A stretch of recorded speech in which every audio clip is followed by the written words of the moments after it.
Bienvenidos sean todos a Negocios Invertidos, el programa dedicado a los negocios, emprendimientos e inversiones. Para los que se van sumando a nuestra comunidad, mi nombre es Ricardo y me acompaña mi coanfitrión Pablo. ¿Cómo estamos, Pablo? ¿Y tú, Ricardo, cómo todo? Bien, todo bien acá ya en las festividades. El capítulo yo creo que va a salir ya pronto en la semana de Navidad, así que aquí estamos disfrazados para la celebración correspondiente. El día de hoy queremos hablar respecto de algunas novedades o noticias que han salido respecto a la reforma de pensiones. Yo sé que les habíamos dicho en algún momento que íbamos a esperar un poco más para ver qué es lo que se resolvía, qué cosas, si iba a salir algo ya más estructurado o finalmente se iba a haber acuerdo o no iba a haber acuerdo. Pero Pablo no, me comentó algo fuera de cámaras que él creía que era relevante mencionarlo. Bueno, aquí le voy a dar la palabra a él para que él nos pueda explicar un poco lo que se está discutiendo, que podría ser algo bastante interesante. Ya nos vamos acercando a la fecha de término de los acuerdos, a la fecha de plazo que se pusieron para el acuerdo. Así que lo queremos compartir con ustedes para que también eh, se informen al respecto de qué es lo que se está discutiendo. Después en los comentarios nos pueden señalar si están de acuerdo o no, qué cosas positivas le ven, qué cosas negativas también le pueden ver. Así que eso más que nada. Pablo, ahí actualízanos respecto de las novedades que hemos tenido sobre esta discusión de las pensiones. Sí, justamente lo hablamos con Ricardo fuera de cámara. Para partir hay una mesa técnica que se conformó con una mesa de expertos. Eh, Al final hacen propuestas, no es que lo que ellos digan o que lo que el informe diga, las conclusiones que saquen es lo que va a quedar. Ellos obviamente que hacen la propuesta, hacen un estudio y entregan un informe. Ya se entregó el primer informe, me parece que fue como en julio. Y ayer salió, bueno, esto lo estamos grabando el miércoles 18, eh, pero ayer se filtró a la prensa lo que serían las conclusiones a que llegaron en el segundo informe. Y de hecho se filtró por ahí el informe en uno de los medios de comunicación.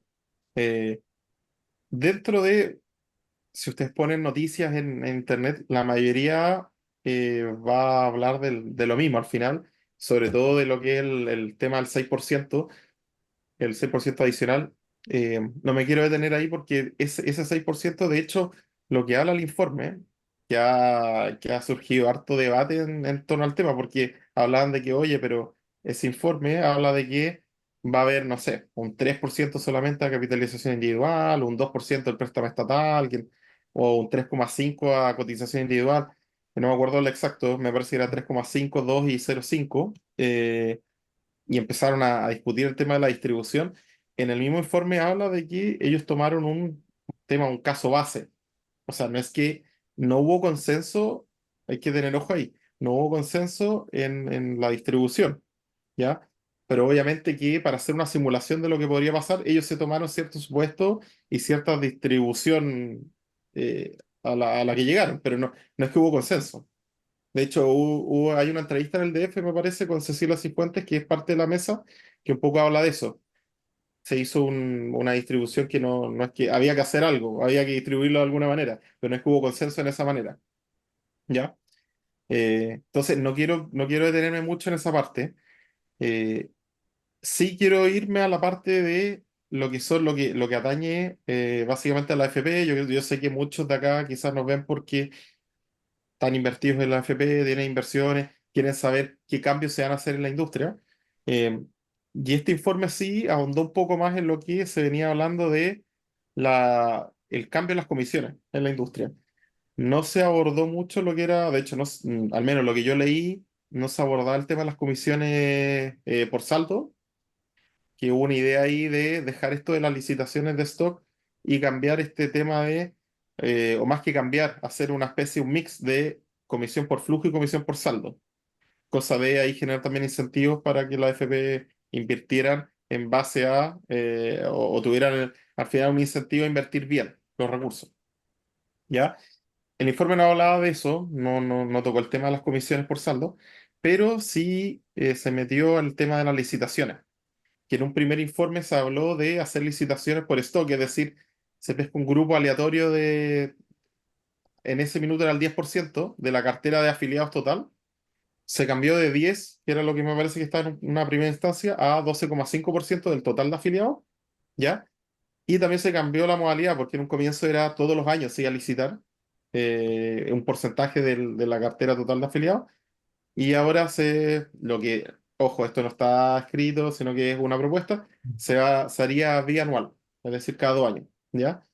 O sea que en un total de 16 años se mantendrían las comisiones a las que, por ejemplo, si Ricardo sale elegido en uno de los grupos de la cartera de afiliados, en que se licita. Primero que todo, Ricardo tiene la opción de decir, mira, yo me mantengo en la AFP. No es obligación, no sería obligación cambiarse.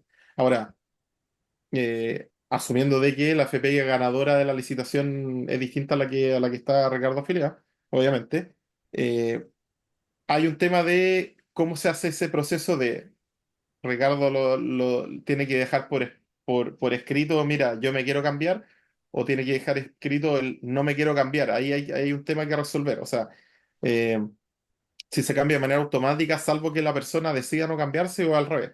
Es como Ahí eso como me parece. una portabilidad. Claro, ahí hay temas que también por zanjar, sobre todo con eso. Pero básicamente ese es el modelo. O sea, cartera total de afiliados de 12,5% en grupo, ¿ya? Que se van licitando cada 2 años, eh, y la FP que gana esa licitación tiene que mantener esa comisión a lo largo eh, el ciclo que dura todo esto, ¿ya? Eso por un lado, por el tema de las licitaciones de stock, que cambió un poco la figura, y lo que encontré interesante, que la verdad que esto es algo que no vi en los medios de comunicación. Leí en varios artículos que salieron en diarios y cosas. Al menos yo no lo leí, no sé. Quizás apareció en algún medio, en Twitter, pero yo al menos no lo leí, y que me pareció interesante y se lo comenté a Ricardo. Se quiere cambiar lo que es el encaje, en una parte del informe habla de eso. Para recordar el encaje, la AFP tienen que mantener un 1% de todo lo que tienen invertido de las carteras de afiliados. Hay un 1% que tienen que poner ellos y mantenerlo ahí invertido, ¿ya? Eh, es parte de su patrimonio.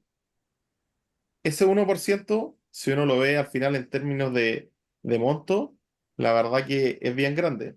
O sea, eh, ustedes se pueden meter, por ejemplo, a los balances de las AFP, y de hecho, no sé si en todas, pero en varias va a aparecer incluso como encaje. O sea, no es tan difícil de ver. Y les va a aparecer el encaje, y ustedes pueden ver cuánto ese encaje, cuánto es en relación al patrimonio. Obviamente que ese encaje, la AFP no puede liberarla.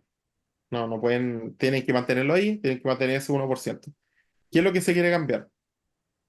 Se quiere cambiar, la verdad que se quiere cambiar otra cosa, pero que afecta directamente al encaje. La AFP compiten entre ellas, se saca un promedio del rendimiento de los multifondos de las distintas AFP, y si es que las AFP se desvían por una desviación estándar superior a un X%, hay un castigo, pero siempre en base al promedio de la AFP. Es decir, el promedio de la AFP del fondo multifondo C es tanto. Si hay una AFP que lo hace mucho peor que el resto, hay un castigo. Bueno, se quiere cambiar esa figura, y en vez de que las AFP compitan en el promedio de las AFP, o la referencia sea el promedio de las AFP, que la referencia sea una cartera de referencia de los distintos multifondos, ¿ya? O sea, para cada multifondo va a haber una cartera, ¿cómo llamarlo? Una cartera base que se va a armar. No sé quién la armará, si se armará alguna comisión para armar esto. Y las AFP van a tener que, obviamente, se van a comparar con esta cartera base o esta cartera de referencia de los distintos multifondos. Y habla de que si la AFP lo hace muy bien, es decir, me imagino que es superior a X%, superior al resto, eh, hay un premio. Si lo hace muy mal, hay un castigo, ¿ya? ¿En qué le pega esto al encaje? En que además se dice que las AFP ya no van a tener que mantener el 1% del encaje, este 1% que tienen que tener ahí en las cuentas invertidas. No, ya no corre más eso. Y a la AFP solo le van a pedir que mantengan el 15% de todo lo que ganaron en comisiones los últimos 12 meses, ¿ya? sea, se toman los últimos 12 meses, cuánto ganaron en comisiones, y se les pide ese 15% que lo mantengan como un nuevo encaje, pero el antiguo ya no corre. Con esta nueva figura del encaje, se habla, al menos el informe habla, de que estaríamos pasando de una reducción del encaje de las AFP de cerca de un 90%.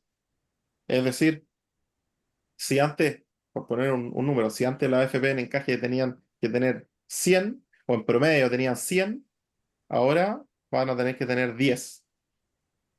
¿Y qué pasa? Bueno, ¿por qué se hace? ¿Qué implicancias tiene esto? Primero, implicancia que, obviamente, estas son ideas, pero la Mm. implicancia que al tiro se viene a la cabeza es, bueno, si se libera este encaje, las AFP van a poder disponer de plata líquida para, bueno, ellos verán qué hacen, si lo van a distribuir entre los accionistas, eh, dividendos, Se lo usan para pagar deuda, ¿ah? si reinvierten otra cosa, ahora no sé en qué lo podrían reinvertir, pero sí. Claro. El tema de la AFP es justamente ese, que la verdad no, es un negocio que está muy, muy regulado y obviamente no es como que puedan llegar y ocupar plata para crecer. Por eso que en general si uno ve la AFP, eh, tiene un dividend yield bastante alto, porque la verdad que no tienen mucho por dónde poder invertir como capital para ellos. Está todo muy regulado. Eh, bueno, entonces ahí se liberaría al final mucha, mucha plata, y que cada FP ahí, tendría que ver qué es lo que hace con ella. ¿Y cuál es el motivo? El motivo sería disminuir una barrera de entrada para que, eh, valga la redundancia, puedan entrar nuevas FP al sistema Claro. y generar más competencia. Eh, Eso, la verdad que eso quería comentar. Este es un informe que obviamente salió ayer. eh, no es que vaya a quedar lo que salió, ni mucho menos, pero la verdad que es un tema que yo al menos no lo había leído, que se comentara, eh, y que me encontré que era interesante que supiera. Claro, se pueden agregar cosas después de las comisiones y que no esté planteado ahí, puede que cambie el escenario, entonces todavía no. Sí, Mm, pero es un tema para tener ojo, o sea, es una idea que ahí que se tiró. Quizá, no sé, po, quizás después pueda pasar de él, en vez del 15% de las comisiones, les pidan el 50%, mm, o no sé. Pero creo yo que ya al menos es una idea que tienen que tener la cabeza, por lo menos las personas que están interesadas en el tema, eh, para que lo evalúen y para que sepan más o menos para dónde van yendo al final los cambios o las propuestas de cambio. claro. Ujú. Excelente. Bueno, Pablo, muchas gracias por mantenernos informados. Si ustedes también, nuevamente, la invitación es que si ustedes quieren decir algo, quieren comentar algo, sus opiniones, lo señalen abajo. Si les gusta este tipo de contenido, le den un me gusta. Suscríbanse también para que estén también al tanto de lo que, de lo que está ocurriendo. Vamos a intentar de seguir sacando noticias de este tipo. Vamos a hablar sobre otras cosas también que pertenezcan a la contingencia actual de nuestro país, tanto, o sea, tanto nacional como internacional, que nos puedan afectar, para también invertir y emprender de la mejor manera posible. Así que, Ujú. Pablo, muchas gracias y nos estamos viendo en un próximo episodio. Chao, que estén bien.